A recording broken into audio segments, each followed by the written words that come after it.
बच्चों, आज हम पाठ्यपुस्तक से पाठ 2 पढ़ने जा रहे हैं, जिसका शीर्षक है बचपन और इसकी लेखिका हैं कृष्णा सोबती। आइए हम पाठ के बारे में संक्षेप में जानें। इस पाठ में लेखिका ने अपने बचपन की घटनाओं, क्रियाकलापों व यादों के बारे में बताया है। लेखिका कहती हैं कि आप मुझे अपनी नानी दादी की उम्र का समझ सकते हो। तब उनका बचपन कैसे बीता, वही याद करते हुए वे कहती हैं कि उम्र बढ़ने के साथ साथ पहनावे में भी काफ़ी बदलाव आ गया है। पहले वे नीले, जामुनी, रंग बिरंगे कपड़े पहनना पसंद करती थीं, किंतु उम्र बढ़ने के साथ साथ वे सफ़ेद या हल्के रंग पहनना पसंद करने लगी थीं।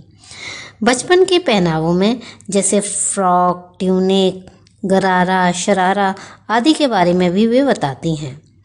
लेखिका अपने बचपन में रविवार के दिन सुबह मोजे धोती थीं और बाद में जूते पॉलिश करती थीं। वह ये भी बताती हैं कि पहले की अपेक्षा आज के जूते ज़्यादा आरामदेह हैं। लेखिका कहती हैं कि उनके माता पिता शनिवार को ऑलिव ऑयल या कैस्टर ऑयल पिलाते थे, जिससे बच्चों की सेहत ठीक रह सके। लेखिका अपने समय और आज के समय की तुलना करते हुए बताती हैं कि पहले घरों में ग्रामोफोन थे, रेडियो, मोबाइल, लैपटॉप, टेलीविज़न जैसी कोई चीज़ें नहीं थीं।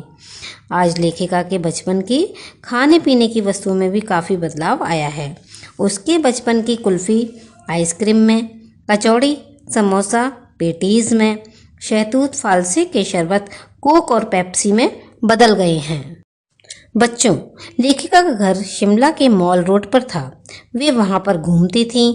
उसे खाने पीने की चीज़ों का बड़ा शौक था, इसलिए वे शिमला के तरह तरह के फलों के स्वाद को भी याद करती हैं। साथ ही उनके भाई बहनों की मॉल रोड से ब्रेड लाने की ड्यूटी भी लगती थी।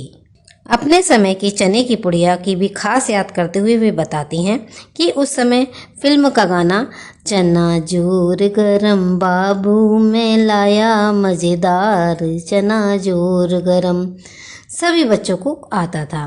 कुछ बच्चे चने की पुड़िया पर तेज मसाला बुरकवाते और गिरिजा के मैदान में एक एक पपड़ी को मुंह में डालते और गाना गाते हुए एक अलग अंदाज में चलते थे। बच्चों, लेखिका शिमला की सुंदरता का वर्णन करते हुए कहती हैं, शाम होते ही वहाँ रंग बिरंगे गुब्बारे उड़ते थे। सामने जाखू का पहाड़ था और वहीं ऊंचा चर्च भी।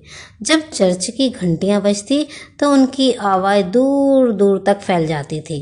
सूर्यास्त के समय आसमान पर गुलाबी सुनहरी धारियाँ फैल जाती थीं और देखते ही देखते बत्तियाँ टिमटिमाती और रिज पर रौनक बढ़ जाती थी। स्कैंडल पॉइंट के सामने शिमला कालका ट्रेन का मॉडल भी याद करती हैं। बच्चों, इस तरह लेखिका बचपन की बहुत सी बातें बताती हैं। इसके साथ एक घटना भी उन्हें बहुत याद है, जिसको वो भूलती नहीं हैं। एक बार लेखिका को आंखों पर चश्मा लगाना पड़ गया तो उसे सभी बड़ी हैरानी से देखते थे। लेखिका का एक चचेरा भाई भी था जो उन्हें बहुत चिढ़ाता था और चिढ़ाते हुए कहता था, देखो देखो चश्मा लगाया ताकि सूझे दूर की, यह नहीं लड़की को मालूम सूरत बनी लंगूर की। लेखिका ये सुनकर खूब खींचती, चिढ़ती और आईने के सामने जाकर कभी चश्मा लगाती, कभी उतारती। फिर मन ही मन सोचती, कोई बुरी बात तो नहीं है, शेर बुरा तो नहीं है। इन यादों के साथ अपना बचपन और आपके बचपन का अंतर बताती थीं। बच्चों, आपको पाठ कैसा लगा? अपनी पाठ्य पुस्तक से विस्तार से इस पाठ को पढ़ना है और अभ्यास कार्य भी करना है। धन्यवाद।